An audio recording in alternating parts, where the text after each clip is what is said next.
বন্ধুরা, সুপারম্যান যখন তার গাড়ির সামনে বসে ছবি তুলছিল তখনই ব্যাটম্যান এসে তার গাড়িকে উড়িয়ে দেয়। কিন্তু সুপারম্যান তার গাড়ি ভেঙে গেছে সেটা দেখে অনেক কান্না করে। এগুলো দেখে তখনই তার বন্ধু রোবটম্যান চলে আসে এবং তাকে নিয়ে তার প্রতিশোধ নিতে যায় ব্যাটম্যানের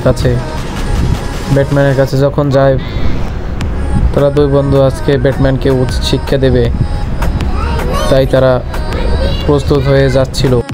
ব্যাটম্যানের কাছে যখন যাচ্ছিল তখনই তোমাদের একটা ম্যাজিক দেখাচ্ছি। ম্যাজিকটি দেখা সর্বপ্রথম এটি লাইক করবা, একটি সাবস্ক্রাইব এবং রিমিক্স অপশনে চেপে ধরলেই এই ম্যাজিকটা হয়ে যাবে। তোমরা সবাই ট্রাই করো। বন্ধুরা, রোবটম্যান তাদের সকলকে গুলি মেরে ফেলে। তারপর তারা দুই বন্ধু তার গাড়িকেও তাকে একসাথে উড়িয়ে দেয় বোমা মেরে তাদেরকে একদম জ্বালিয়ে দেয় একসাথে।